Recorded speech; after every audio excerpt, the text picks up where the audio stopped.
തിരക്കൊഴിയാത്ത ഒരു വീടിൻ്റെ അകത്തളത്തിൽ അവരുടെ സ്വീകരണ മുറിയിലാണ് ഇരിക്കുന്നത്.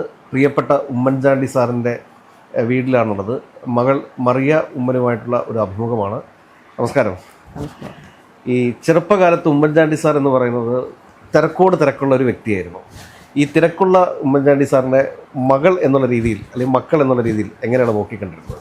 നിങ്ങൾ കാണുമ്പം അത് തിരക്കെന്ന് പറയും. പക്ഷേ അത് നമുക്ക് ഓർമ്മ വെച്ച കാലം തൊട്ട് നമ്മൾ അങ്ങനെ കണ്ടിട്ടുള്ളൂ. അപ്പം അത് നമ്മുടെ ജീവിതത്തിൻ്റെ ഭാഗം, നമ്മുടെ എന്തെങ്കിലും ഒരു കാര്യം നമ്മുടെ ജീവിതത്തിൻ്റെ ഭാഗമായിട്ട് നമ്മൾ കാണുമ്പോൾ തൊട്ട് നമുക്കതിൻ്റെ ജീവിതത്തിൻ്റെ ഭാഗം എന്ന് പറയുമ്പോൾ നമുക്കതിലൊരു പ്രത്യേകത തോന്നത്തില്ല. ചിലപ്പോൾ സാധാരണ വേറൊരാൾക്ക് ഫീൽ ചെയ്യുന്ന, എനിക്കൊരിക്കലും ഒരു ബേർഡനായിട്ടോ ഒരു ബുദ്ധിമുട്ടായിട്ടോ തോന്നിയിട്ടില്ല. ചിലപ്പം മറ്റൊരു വ്യക്തിക്ക് ചിലപ്പോൾ അപ്പയുടെ ഇത്രയും തിരക്കിൻ്റെ ഇടയിൽ എങ്ങനെ എന്നുള്ളത് തോന്നും. പക്ഷെ ഞങ്ങൾക്ക് അങ്ങനെ ഒരു പ്രശ്നമായിട്ട് എനിക്ക് എന്തായാലും തോന്നിയിട്ടില്ല. എനിക്ക് തോന്നുന്നില്ല അച്ഛനും ചാണ്ടിക്കും തന്നെ തോന്നിയിട്ടുണ്ട്. പക്ഷെ അതിൽ പിന്നെ മറ്റൊരു കാര്യമുള്ളതെന്ന് പറഞ്ഞാൽ ഞാൻ എല്ലാ ഇൻ്റർവ്യൂവിലും പറയുന്നതാണ്, അപ്പോൾ ഒരിക്കലും എത്ര തിരക്കാണെങ്കിലും അപ്പയുടെ ആ അഭാവം ഞങ്ങളെ അറിയിച്ചിരുന്നില്ല. അപ്പ ഭയങ്കര കെയറിങ് ആളായിരുന്നു, ഭയങ്കര കരുതലായിരുന്നു. അപ്പം അതുകൊണ്ട് എന്തെങ്കിലും മിസ്സിങ് ഉണ്ടെങ്കിൽ തന്നെ അപ്പ ആ ഉള്ള സമയത്ത് ആ മിസ്സിങ് അപ്പയ്ക്ക് അത് കവർ ചെയ്തെടുക്കാൻ പറ്റുമായിരുന്നു. അല്ലെങ്കിൽ അപ്പയുടെ ഒരു ഫോൺ കോളിൽ അപ്പയ്ക്ക് അത് കവർ ചെയ്തെടുക്കാൻ പറ്റുമായിരുന്നു. നമ്മളോടുള്ള ആ സംസാരത്തിൻ്റെ ഇടയിൽ അപ്പയ്ക്ക് അത് കവർ ചെയ്തെടുക്കാൻ പറ്റുമായിരുന്നു. അപ്പോൾ ഒരിക്കലും ഞങ്ങൾക്കതൊരു ബുദ്ധിമുട്ടായിട്ട് ഫീൽ ചെയ്തിട്ടേ ഇല്ല. ഈ ധാരാളം ആളുകൾ സഹായം തേടി ഉമ്മൻചാണ്ടി സാറിൻ്റെ അടുത്ത് എത്തിയിട്ടുണ്ട്. അപ്പോൾ ഉമ്മൻചാണ്ടി സാറിന് എത്ര ആളുകളൊക്കെ എങ്ങനെയാണ് സഹായിക്കാൻ സാധിക്കുന്നത്?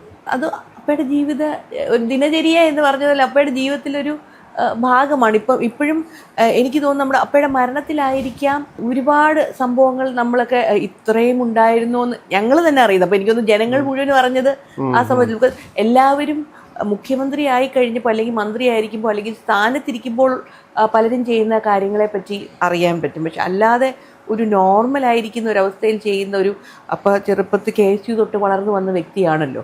അപ്പം KSU തൊട്ട് വളർന്നു വന്ന ഒരു വ്യക്തി ആ കാലം തൊട്ട് ഞാൻ മനസ്സിലാക്കുന്നത് ഇടുക്കിയിൽ ഒരു ഉമ്മൻചാണ്ടി കോളനി ഉണ്ട്. ഞാൻ അവിടെ പോയി, ഞാൻ ഒരുപാട് ചാരിറ്റി വർക്കുള്ളതിനോട് ഞാൻ അവിടെ പോയിട്ട് മെഡിക്കൽ ക്യാമ്പ് നടത്തിയിട്ടുണ്ട്. അവിടെ ചെന്നപ്പോഴാണ് ഞാൻ മനസ്സിലാക്കിയത് ഈ ഉമ്മൻചാണ്ടി കോളനി പറഞ്ഞത് അപ്പയുമായിട്ട് ഭയങ്കര അടുപ്പമുള്ള സ്ഥലം എന്ന് പറഞ്ഞാണ് ആ സ്ഥലത്ത് തന്നെ ചെയ്തത്. അപ്പോൾ അവിടെ ചെന്ന് കഴിഞ്ഞപ്പോഴാണ് മനസ്സിലായി ഈ ഉമ്മൻചാണ്ടി കോളനി എന്നുള്ളൊരു പേര് അപ്പ ഒരു MLA പോലും ആകുന്നതിന് മുമ്പ് ഇട്ട പേരാണ്.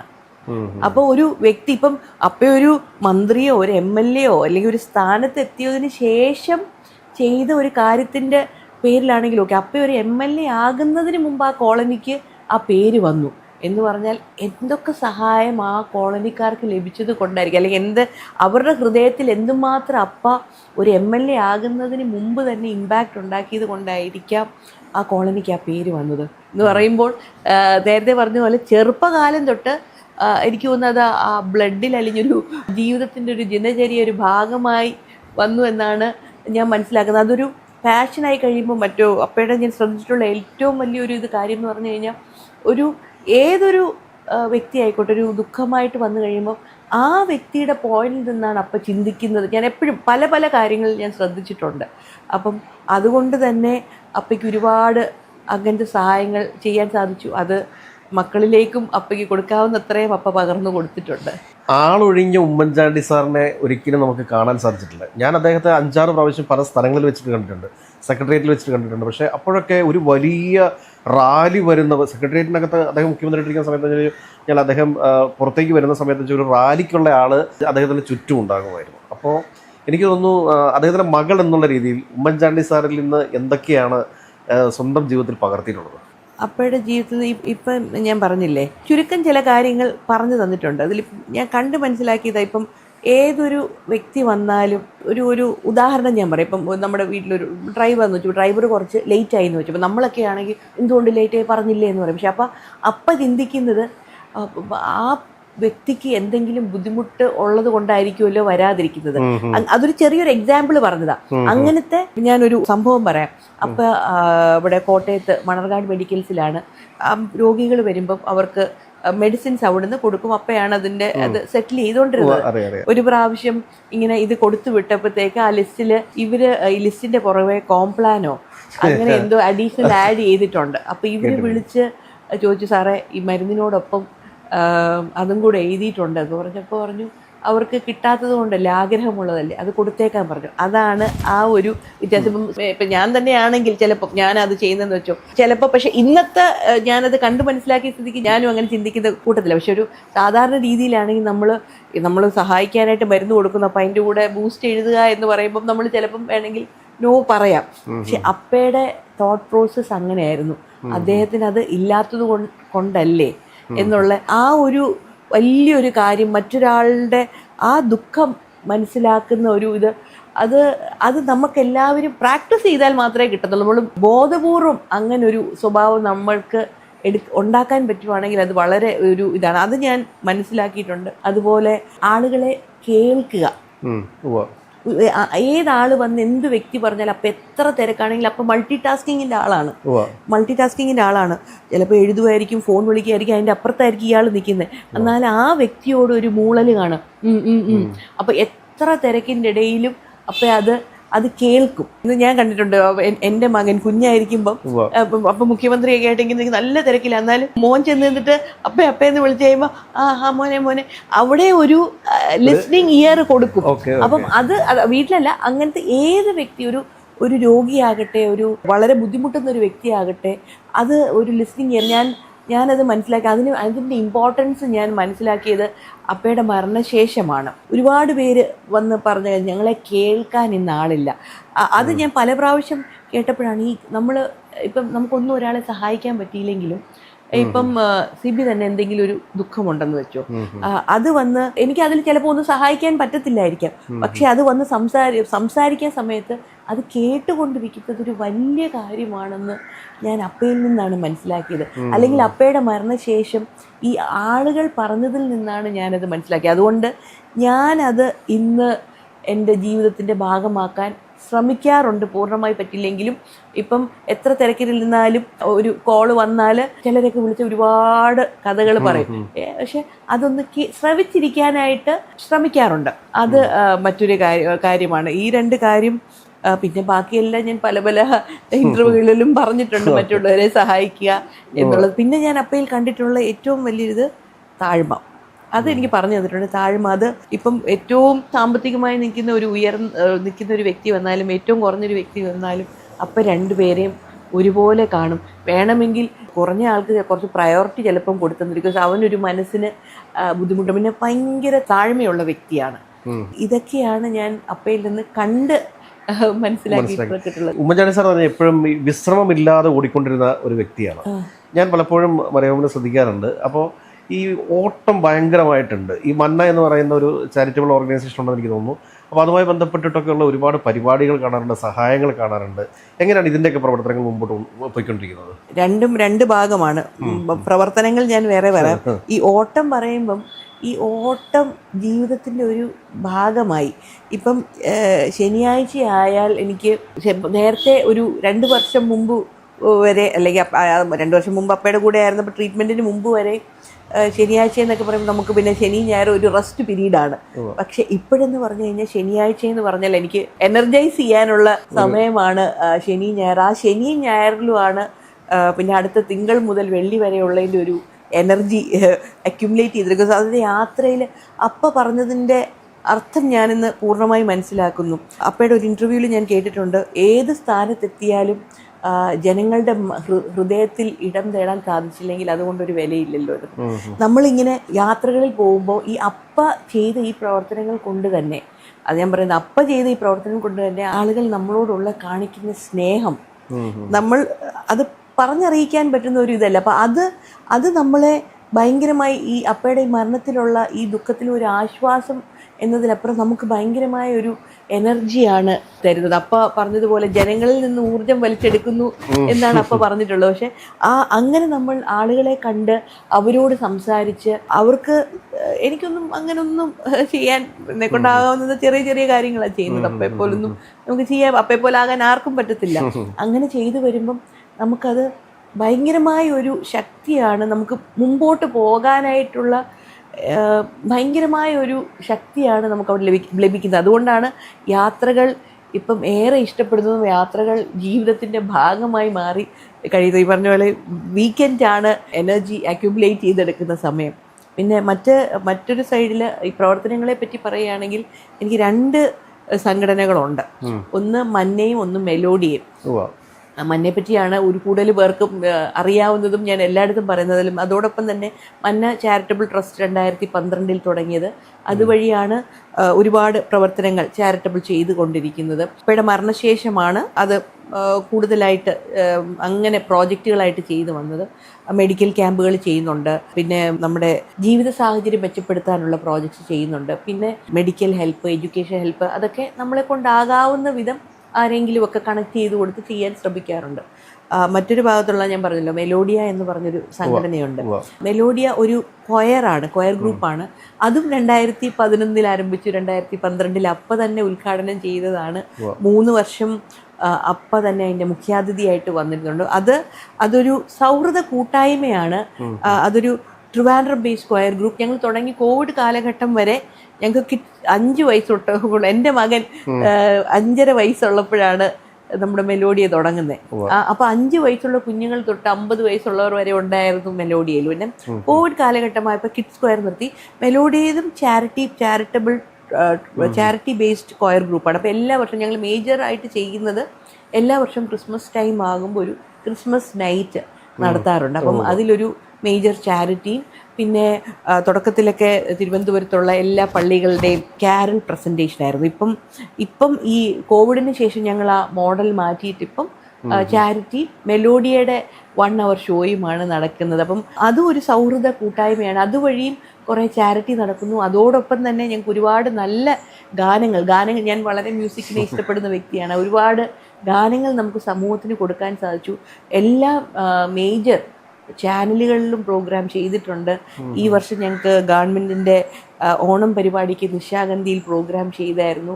അങ്ങനെ ഒരുപാട് ഗാനങ്ങൾ കൊടുക്കാനും ഒരുപാട് ഗാനം ആസ്വദിക്കുന്നവരെ ഞങ്ങളോടൊപ്പം കൂടെ കൂട്ടി. എല്ലാം പ്രൊഫഷണൽസാണ്, വർക്ക് ചെയ്യുന്ന എല്ലാവരും. അവർ നമ്മൾ പാഷൻ കൊണ്ട് പാടാൻ വരുന്നത്. അങ്ങനത്തെ ആ 2 സംഘടനയുമായിട്ടാണ് മുമ്പോട്ട് പോകുന്നത്. ഇപ്പൊ ചെറുപ്പം മുതലേ ഈ സംഗീതത്തോടൊരു ആഗ്രഹം? ചെറുപ്പത്തിലെ പാട്ടൊക്കെ പഠിച്ചിട്ടുണ്ട്. അപ്പം യൂത്ത് ഫെസ്റ്റിവലിനൊക്കെ പോവുമായിരുന്നു. പിന്നെ അതുപോലെ പള്ളിയിൽ കൊയറിലൊക്കെ ഉണ്ടായിരുന്നു, കല്യാണ കൊയർ പാടുമായിരുന്നു. അപ്പം പാട്ടിനോട് ചെറുപ്പത്തോട്ടേ ഒരു പാട്ടും ഡാൻസും ഉണ്ടായിരുന്നു. പക്ഷെ ഇപ്പം പാട്ട് മാത്രമായി ചുരുങ്ങിയിരിക്കുകയാണ്. അതപ്പോൾ ഇപ്പം അത് ഇതിൻ്റെ ഭാഗമായി അപ്പം ഇപ്പം ഇടയ്ക്ക് ചെറുതായിട്ട് 1-2 ചാനലിലൊക്കെ പാടുകയൊക്കെ ചെയ്തു. അതിന് സമയം കണ്ടെത്തി പാടാൻ ശ്രമിക്കാറുണ്ട്. പാട്ടിൻ്റെ ഒരു ബേസ് ഈ മെലോഡിയ കൊയർ ഗ്രൂപ്പാണ് പിന്നെ ഉള്ളത്. ഇപ്പോൾ സിനിമയിൽ നിന്നൊക്കെ പാടാനായിട്ടൊരു അവസരം കിട്ടിക്കഴിഞ്ഞാൽ സാധ്യതയുണ്ടോ? 1-2 ചെറിയ സിനിമയിൽ വിളിച്ചിട്ടുണ്ട്. പക്ഷേ ഇതുവരെ എനിക്ക് അതിന് അങ്ങനെ പാടാനായിട്ട് പറ്റിയിട്ടില്ല. ഒന്നത് ടൈം കൺസ്ട്രെയിൻ തന്നെയാണ് മേജർ പ്രശ്നം. അത് 1-2 പേര് വിളിച്ചിട്ടുണ്ട്. ഉമ്മൻചാണ്ടി സാറിൻ്റെ അവസാന നാളുകളിൽ കൂടെ ഉണ്ടായിരുന്ന ആളാണ് മറിയ ഉമ്മൻ. അപ്പോൾ ആ ഓർമ്മകൾ എന്തൊക്കെയാണ്? അപ്പ എന്ന് ഞാൻ പറയുകയാണെങ്കിൽ അപ്പയുടെ അവസാന നാളുകളിൽ നിന്നത് എനിക്ക് എൻ്റെ ഏറ്റവും വലിയ ഭാഗ്യമാണ് എന്ന് കരുതുന്ന വ്യക്തിയാണ് ഞാൻ. ഇന്ന് എനിക്ക് അപ്പയുടെ മരണശേഷം എന്ത് ഒരു അനുഗ്രഹം ലഭിച്ചാലും അത് അപ്പയുടെ ആണെന്നാണ് ഞാൻ പൂർണ്ണമായി വിശ്വസിക്കുന്നത്.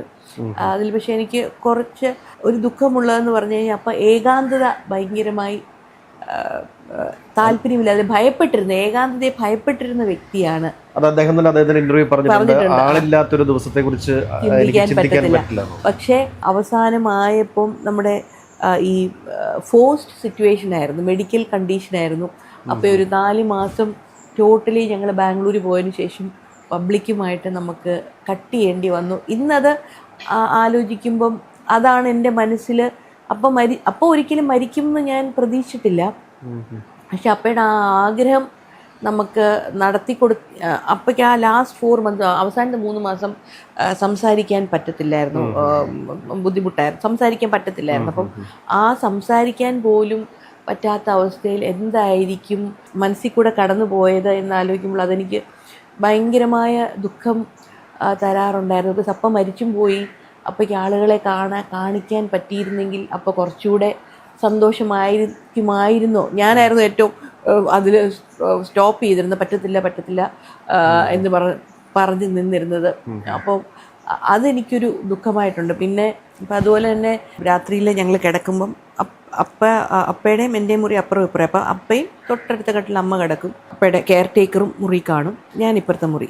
ചില ദിവസങ്ങളിൽ ഞാൻ അപ്പയുടെ കൂടെ ഇരിക്കും, അമ്മയ്ക്ക് റെസ്റ്റ് എടുത്തപ്പോൾ അമ്മ ഇപ്പുറത്ത് പോകും.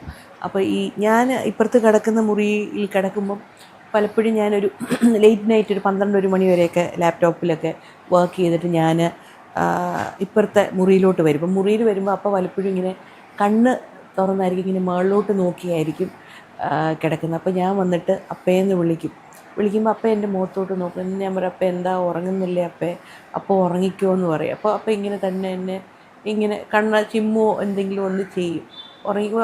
അപ്പം സംസാരിക്കാൻ പറ്റത്തില്ല അപ്പയ്ക്ക്. അപ്പോൾ ഇങ്ങനെ നോക്കും. അപ്പം ഞാൻ പറയാം അപ്പോൾ ഉറങ്ങിക്കോ എന്ന് പറഞ്ഞിട്ട് ഇങ്ങനെ അപ്പയുടെ തലയിൽ ഇങ്ങനെ തടവിയിട്ട് അപ്പോൾ ചിലപ്പോൾ അപ്പ അങ്ങ് കണ്ണടയ്ക്കും. ഒന്ന് കണ്ണടച്ചിട്ട് ഞാനൊരു മിനിറ്റ് വല്ലതും മാക്സിമം അവിടെ നിൽക്കും. ആ കണ്ണടച്ച് കഴിയുമ്പോൾ അന്ന് ഞാൻ ഇപ്പുറത്ത് ഇങ്ങി പോരും. പിന്നെ അപ്പയുടെ മരണശേഷം അപ്പം ഞാനത് ചിന്തിച്ചിരുന്നില്ല. അപ്പയുടെ മരണശേഷം ഞാൻ ആലോചിച്ചു, ഞാൻ അങ്ങനെ ഇപ്പുറത്ത് വന്നു കഴിയുമ്പോൾ അപ്പം പിന്നെ ഉണരുവോ ഇല്ലയോ, എന്തായിരിക്കും അമ്മ അടുത്ത് കിടപ്പുണ്ട്, അല്ലെങ്കിൽ ഞാൻ കൂടെ കിടക്കുന്ന ദിവസം ഞാൻ അവിടെ കിടന്ന് ഉറങ്ങിപ്പോയി. ഇപ്പുറത്തെ മുറിയിലുള്ളപ്പോഴാണ് ഞാൻ അപ്പുറത്ത് വന്ന് നോക്കുന്നത്. അപ്പോൾ സംസാരിക്കാൻ പറ്റത്തില്ല. അപ്പോൾ അപ്പം എന്തായിരിക്കും ചിന്തിക്കുന്നത് എന്ന് ഞാൻ പലപ്പോഴും അതെനിക്കൊരു ദുഃഖമായിട്ട്, അതിലെനിക്കൊന്നും ചെയ്യാനില്ല, പക്ഷെ അതെൻ്റെ മനസ്സിലെ എപ്പോഴും ഒരു മായാത്ത ഓർമ്മയാണ്. അതുപോലെ ഒരു മായാത്ത ഓർമ്മയാണ്. അപ്പം മരിക്കുന്നതിന് ഒരാഴ്ച മുമ്പ് അപ്പയുടെ ഇപ്പുറത്തെ മുറിയിൽ അപ്പയും മെയ്ഡ്സും മാത്രമേ ഉള്ളൂ, കെയർ ടേക്കർ മാത്രമേ 2 പേരും അവിടെ ഇരിക്കും. അപ്പോഴത്തേക്ക് ഞാനും അമ്മയും ഇപ്പുറത്തിരുന്ന് ഒറ്റ മതില ഇപ്പുറത്തിരുന്ന് സംസാരിച്ചുകൊണ്ടിരിക്കുക. അപ്പം മെയ്ഡ് വന്ന് പറഞ്ഞു, മോള് ഇങ്ങി വരാൻ പറയാം, ആൻറ്റി എന്നെ വിളിച്ചു. അപ്പോഴത്തേക്ക് ഞാൻ ഇങ്ങി വന്നപ്പോൾ എൻ്റെ അടുത്ത് പറഞ്ഞു, സാറിന് വിറയ്ക്കുന്നു മോളെ എന്ന് പറഞ്ഞു.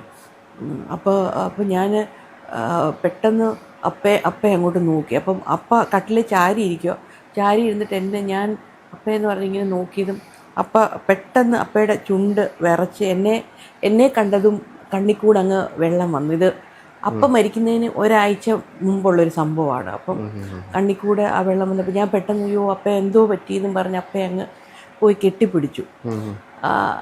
അത് ഞാൻ പെട്ടെന്ന് അമ്മയെ വിളിക്കുന്നു. അമ്മ വന്നു. പക്ഷെ അപ്പോൾ അപ്പയുടെ ചുണ്ട് എന്നെ കണ്ടതും ഷിവർ ചെയ്തു, കണ്ണിക്കൂടെ അങ്ങ് വെള്ളം വന്നപ്പോൾ ഞാൻ ഓടിപ്പോയി കെട്ടിപ്പിടിച്ചപ്പേ. അപ്പോൾ ഞാൻ അമ്മ അപ്പുറത്തു നിന്ന് മെയ്ഡ് വിളിച്ചുകൊണ്ട് വന്നു. പിന്നെ പെട്ടെന്ന് മരുന്ന് കൊടുത്ത് എന്തോ പനി വന്നത്. അപ്പോൾ പനി പെട്ടെന്ന് ഡോക്ടറിനെ വിളിച്ച് പനി സബ്സൈഡ് ചെയ്തു. പക്ഷെ ഞാൻ ഇന്നും ആലോചിക്കും എന്തായിരിക്കാം ആഗ്രഹിച്ചത്. മരണം മുന്നിൽ കണ്ടതാണോ, എന്നോട് എന്തെങ്കിലും പറയാൻ ശ്രമിച്ചതാണോ, അത് ഇന്നും എൻ്റെ മനസ്സിലൊരു അതും ഒരു മായാത്ത ചിത്രമായിട്ട് നിൽക്കുന്നു. പിന്നെ ഒരു സന്തോഷം എന്ന് പറയാൻ പറ്റത്തില്ല. ഞാൻ ചെറുപ്പത്തിൽ ഇവിടെ ഇപ്പം അപ്പ എപ്പോൾ വീട്ടിൽ വന്ന് കയറിയാലും എന്നെ എപ്പോൾ കാണുന്നോ, വന്ന് കയറുമ്പോൾ നമ്മൾ പിള്ളേരാണല്ലോ, ഇപ്പോൾ കാണുന്ന ഉടനെ അപ്പ എന്നെ ഇങ്ങനെ പിടിച്ചിട്ട് എൻ്റെ ഇവിടെ ഉമ്മ തരുമായിരുന്നു, നെറുകയിലൊരു ഉമ്മ തരുമായിരുന്നു. അത് ഞാൻ വിവാഹം കഴിക്കുന്നത് വരെയും അപ്പ എന്നെ ഉമ്മ തരുമായിരുന്നു. അങ്ങനെ കുറേ ഉമ്മ എനിക്ക് തന്നിട്ടുണ്ട് എന്നെ കാണുമ്പോൾ. പക്ഷേ അതിലൊരു വെച്ചാൽ ആ ഉമ്മയുടെ ഒരു 2 ഇരട്ടി എനിക്ക് അപ്പയുടെ ചികിത്സാ സമയത്ത് അപ്പയുടെ കൂടെ നിന്നപ്പം എനിക്ക് കൊടുക്കാൻ സാധിച്ചു. അതെനിക്കൊരു ഭാഗ്യമായിട്ട് ഞാൻ കാണും. അപ്പ അന്ന് തന്ന ആ സ്നേഹം എനിക്ക് അങ്ങനെ അവസാന കാലത്ത് തിരിച്ചു കൊടുക്കാൻ പറ്റി എന്നുള്ളൊരു സന്തോഷം ഉണ്ട്.